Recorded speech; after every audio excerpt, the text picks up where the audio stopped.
வணக்கம் நண்பர்களே. முதுநிலை மருத்துவ படிப்பிற்கான நீட் நுழைவுத் தேர்வு 2 நாளைக்கு முன்னாடி நடந்தது. அதுக்கு முன்னாடி பார்த்தீங்கன்னா, போன வாரம் பூரா சுப்ரீம் கோர்ட்டு செம்ம குத்து குத்திச்சு. ஊம குத்தா குத்தியிருக்குது மத்திய அரசையும், அந்த நீட் தேர்வு நடத்துகிற அமைப்பையும். நிறைய கண்டனங்களை தெரிவிச்சிருக்குது. ஆனால் அதெல்லாம் பெரிய விஷயமா எடுத்துக்கிறது இல்லை. மோடி கவர்மெண்ட் எதெல்லாம் பெரிய விஷயமா, கோர்ட்டு சொன்னது என்றைக்கு பெரிய விஷயமா எடுத்துக்கிறது, அதெல்லாம் சும்மா ஒரு கல் மாதிரி தூக்கி போட்டுருவாங்க, அவ்வளோதான். அது ஒரு பெரிய விஷயம் இல்லை. இப்போ நம்ம நம்ம அது ஒரு பக்கத்து இருக்கட்டும். அதில் பார்த்தீங்கன்னாக்கா 32 லட்சம் 40 லட்சம் கொடுத்து கொஸ்டின் பேப்பர் வாங்கியிருக்காங்க. அந்த கொஸ்டின் பேப்பர் வாங்கி கொடுத்தவங்க அந்த பையனோட பெற்றோர்கள் தான். அந்த பெற்றோர்களுடைய அந்த பையனுடைய பெற்றோர்களுடைய அந்த மனம் எந்த மாதிரியான ஒரு சூழ்நிலையில் இருக்குது அப்படிங்கிறது தெரியல. 32 லட்ச ரூபா கொடுத்து ஒரு கொஸ்டின் பேப்பர் வாங்கி பையன்கிட்ட கொடுத்து அதை படித்து பாஸ் பண்ணிட்டு வந்துடுவார். தன்னுடைய பையன் எந்த மாதிரியாக டாக்டராக இருக்க வேணும் அப்படிங்கிற அந்த எண்ணம், அந்த விசாலமான பார்வை அந்த பெற்றோருக்கு இருக்குதா அப்படிங்கிறது தெரியல. இப்போது ஒன்றும் இல்லைங்க, பையன் கொஸ்டின் பேப்பரை பார்த்து அந்த கொஸ்டின் பேப்பரை படித்து அந்த கொஸ்டின் பேப்பருக்குள்ளான ஆன்சரை படித்து பரீட்சை எழுதிட்டு வந்துடுவாப்புல. அவ்வளோதானுங்களே, அவ்வளோதான். பாஸ் பண்ணிடுவாப்புல.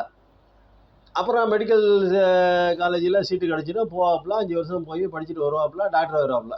படிச்சுட்டு வெளியே வந்தால் அரியர்ஸ் இல்லாமல் ஏதோ வெளியே வந்தால் பாஸ் பண்ணிட்டாப்புல. அப்படி தானே? அதானே கரெக்டு? ரைட், அப்படியே இருக்கட்டும்.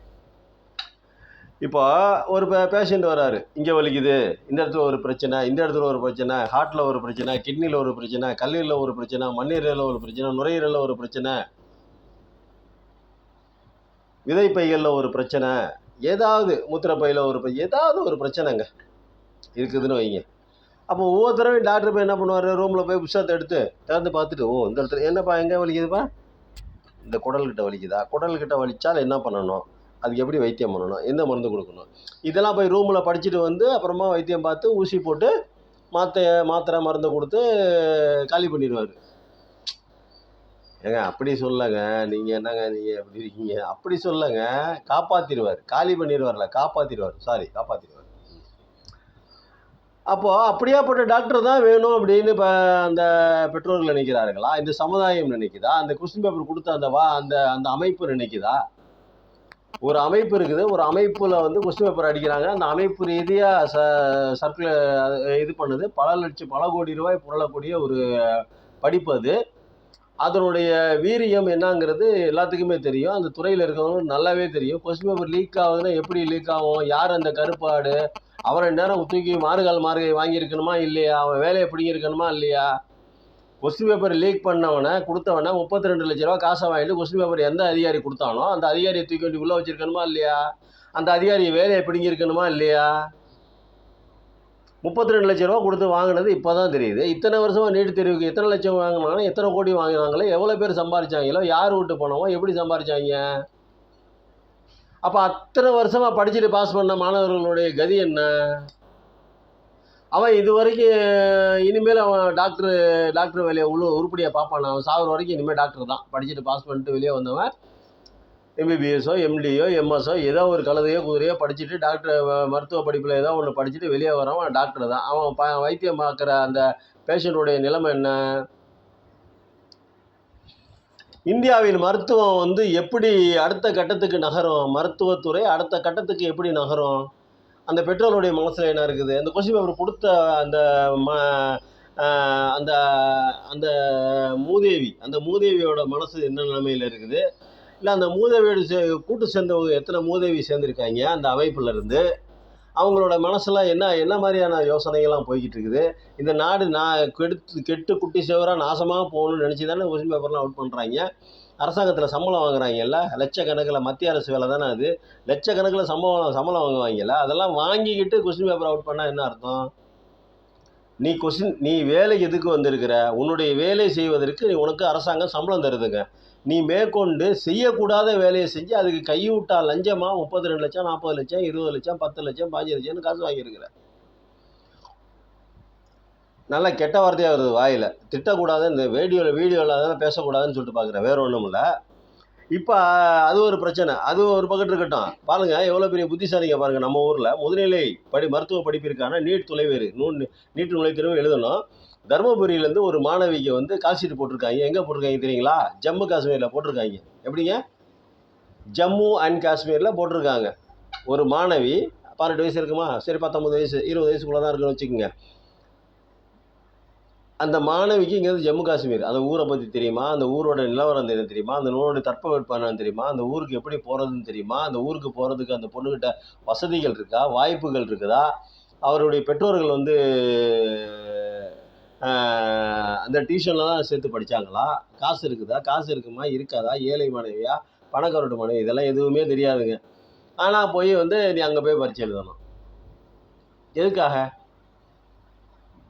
எதுக்காக தருமபுரியிலேருந்து ஒரு மாணவி ஏன் அங்கே போய் பரீட்சை எழுதணும்? இதை எதிர்த்து சுப்ரீம் கோர்ட்டில் ஒரு சில மாணவர்கள் கேஸ் போட்டிருக்காங்க. கடைசி நேரத்தில் ஒன்றும் பண்ண முடியாதுங்க. நீங்கள் வந்து ஒரு சிலருக்கு வந்து இடைஞ்சலாக இருக்குங்கிறதுக்காக வேண்டி இன்னொரு இந்த தேர்வை வந்து மேலும் ஒரு முறை தள்ளி வைக்க முடியாது, வாய்ப்பு இல்லைன்னு சொல்லி சுப்ரீம் கோர்ட்டு கையை விரிச்சிருச்சு. ரைட்டு, சுப்ரீம் கோர்ட்டு கையை விரிக்கட்டும், அது வேணாம்னு சொல்ல, நடத்த முடியாதுன்னு சொல்ல வேணாம், நடத்தக்கூடாதுன்னு யாரும் சொல்லலை. அந்த மாணவர்களும் சொன்னாங்களா? இந்த மாதிரி தொலைதூரத்தில் போட்டிருக்காங்களே, கால்ஷீட் கொடுத்துருக்காங்களே, தேர்வு மையத்தை தேர்வு பண்ணி அனுப்பிச்சிருக்காங்களே, ஐயா பார்த்து செய்யக்கூடாதாங்கிற ஒரு கேள்வி தான். சுப்ரீம் கோர்ட்டில் ஒரு தர்மத்தை சொல்லுங்கள், ஒரு நியாயத்தை சொல்லுங்கள். இவ்வளோ இடர்பாடுகள் இருக்குது, இவ்வளோ சிக்கல் இருக்குது. ஒரு மாணவி இங்கேருந்து அவ்வளோ தூரம் போகிறதுனால கடைகோடிக்கு போகணும். ஜம்மு காஷ்மீர் கடைகோடியில் இருக்குது.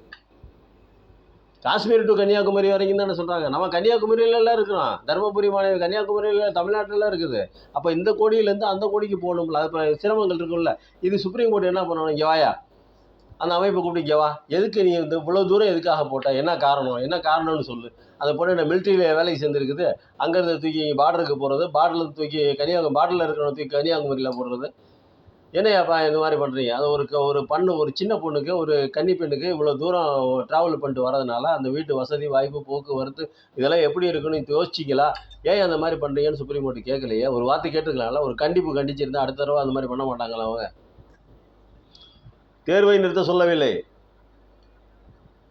தேர்வு நிறுத்த வேணாம், தேர்வு நடக்கட்டும், அது ஒரு பக்கத்து. நீங்கள் தான் நாங்கள் தான் வேணாம், நீட் தேர்வே வேணாங்கிறோம். நீட் தேர்வு மட்டும் இல்லை, இந்தியாவில் இல்லை உலகத்திலே நுழைவுத் தேர்வுன்னு ஒன்று இருக்கவே கூடாதுன்னு சொல்கிறான்.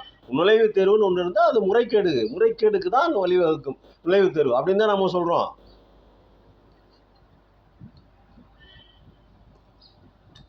வச்சுட்டீங்க, ரைட்டு, எழுதட்டும். அட்லீஸ்ட் அந்த மாநிலத்துக்குள்ளே போடலாம்ல. ஒரு இப்போ தருமபுரியில் இருக்கிற மாணவிக்கு மதுரையில் போடுங்க, தருமபுரியில் இருக்கிற மாணவிக்கு சென்னையில் போடுங்க, போயிட்டு வரதுக்கு வசதியாக இருக்கும். தமிழ் தெரிஞ்ச பாஷை, தெரிஞ்ச ஊர். யாராவது 2 பேர் கூட வந்தால் கூட, அம்மா அப்பாவோ அண்ணனோ அப்பாவோ அம்மாவோ யாராவது ஒருத்தர் கூட வந்தால் கூட 2 பேருக்கு கொஞ்சம் சொற்ப செலவில் முடிஞ்சு போயிடும். மிஞ்சி போனால் ஒரு 1500 2000 ஒரு ரூம் போட்டு தங்கி காலையில் ஃப்ரெஷ்ஷாக போய் பரிச்சு எழுதுறதுக்கு சரியாக இருக்கும். அதையாவது கேட்கலாம்ல சுப்ரீம் கோர்ட்டு, அதுவும் கேட்கல. அப்போ அந்த அமைப்புடைய நோக்கம் என்ன? சுப்ரீம் கோர்ட்டை நம்ம நீ ஏன் கேட்டிருக்கலாம்ல அப்படின்னு தான் சொல்கிறோம். நம்ம உடனே வந்து கண்டெம்ட் ஆஃப் த கோர்ட்டு அப்படி இப்படின்னு தூக்கிட்டு நம்ம காணொலி யாரும் பார்க்க போகிறதில்லன்னு வைங்க. பார்த்தா 2 பேர் 3 பேர் பார்ப்பாங்க, அவ்வளோதான். பெருசாக அப்படியே 50,000 பேர் 1,00,000 பேர் பார்க்க போகிறதில்ல. அது என்னைக்கு பார்க்க போகிறாங்களோ, என்னைக்கு நம்ம வீடியோ காலம் வரப்போதோ அது வேறு விஷயம், அது ஒரு பக்கம் இருக்கட்டும். இப்போ சுப்ரீம் கோர்ட்டு கண்டனம் தெரிவிச்சிருக்கலாம். ஏன் கூப்பிட்டு கேள்வி கண்டனம் தெரிவிக்காட்டி கூட ஏன் கூப்பிட்டு கேள்வி கேட்டிருக்கலாம். ஏப்பா அவ்வளோ தூரம் போடுறீங்க அப்படின்னு கேள்வி கேட்டிருக்கலாம், கேட்கல. அந்த அமைப்பு அப்போ என்ன நினைக்கிது?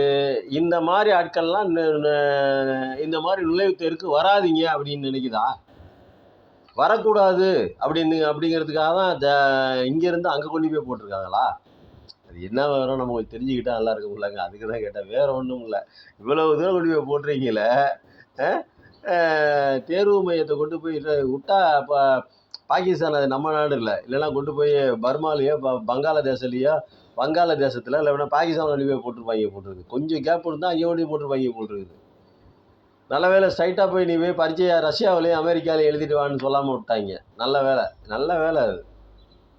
அந்த வழியில் நம்ம தப்பிச்சுக்கிட்டோம். பாருங்கள், +2 படிக்கிறது எவ்வளோ கஷ்டங்கிறது, +2 வரைக்கும் ஒரு பொண்ணு படிக்கிறதுங்கிறது எவ்வளோ பெரிய கஷ்டமாக இருக்குது. போய் நார்த்தில் போய் பாருங்கள். அந்த நார்த்தில் கல்வி கட்டமைப்பு எந்த அளவுக்கு இருக்குது நார்த்தில் போய் பார்த்துருவாங்க.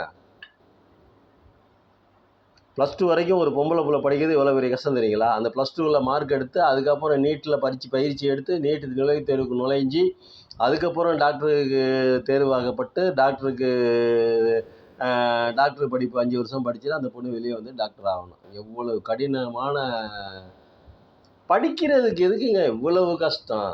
என்னங்க படிப்பை தானேங்க கொடுக்க போறீங்க. கியூபால பாருங்க, எத்தனை பாருங்க, நிறைய எவ்வளோ டாக்டர்ஸ் இருக்காங்க. பாதி பேர் அந்த நாட்டில் டாக்டராக தாங்க இருக்கிறாங்க. உலகத்திலே அதிக மருத்துவர்களை கொண்ட நாடு கியூபா. சர்க்கரை கிண்ணம், உலகின் சர்க்கரை கிண்ணம் அழைக்கப்படுற கியூபா. தமிழ்நாடு அளவு கூட இல்லைங்கிறாங்க. கேவலமா இல்லையாங்க இந்தியாவுக்கு? ஒரு வல்லரசு நாடுங்க இந்தியா. தமிழ்நாடு அளவுக்கு தாங்க, தமிழ்நாடு அளவு கூட இருக்குமான்னு தெரியல அந்த கியூபா. உலகத்துக்கே மருத்துவம் சொல்லி தராங்க. உலகத்துக்கே மருத்துவம். கொரோனாவில் அவங்க இலவச மருத்துவம் கொடுத்தாங்க. அந்த மக்கள், அந்த நாட்டு மக்களுக்கு கொரோனா வரல, அவங்க காப்பாற்றிட்டாங்க. வந்தவங்களையும், ஒரு சிலர் வந்தவங்களையும் காப்பாற்றிட்டாங்க. மேற்கொண்டு அவர்களுடைய சேவையை உலகிற்கு அளித்தார்கள். காரணம் என்ன?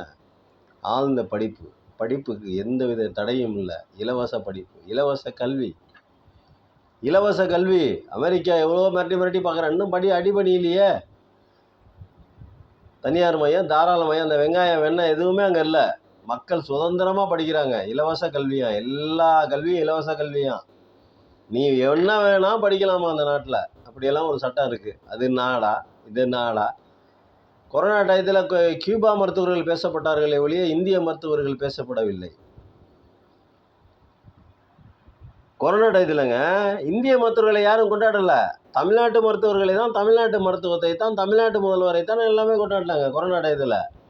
அதே மாதிரி உலகம் கொண்டாடியது கியூபா மருத்துவர்களை. காரணம், அவர்களிடம் நிறைய அறிவு இருக்கிறது, ஞானம் இருக்கிறது, புத்தி இருக்கிறது, சத்தியம் இருக்கிறது, அந்த கவர்மெண்ட் நேர்மை இருக்கிறது. எல்லாரையும் படிங்கன்னு சொன்னிச்சு. படித்தாங்க, நல்லா இருக்காங்க, நல்ல மருத்துவர்களாக இருக்கிறார்கள்.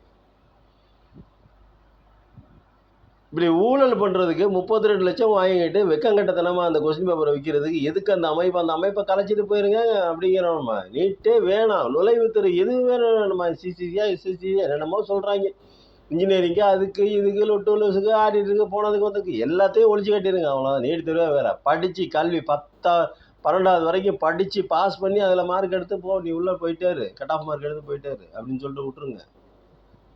இதெல்லாம் சுப்ரீம் கோர்ட்டுக்கு தெரியும், ஆட்சியாளர்களுக்கு தெரியும், அரசியல்வாதிகளுக்கு தெரியும். என்ன இயலவோ இந்த நாட்டினுடைய சாபம், இந்த நாட்டுக்கு பிடித்த கேடு காலம். இந்த மாதிரி ஒரு கவர்மெண்ட்டை மாட்டிட்டு இந்த மக்கள் முடிக்க வேண்டியிருக்கு. நன்றி, வணக்கம்.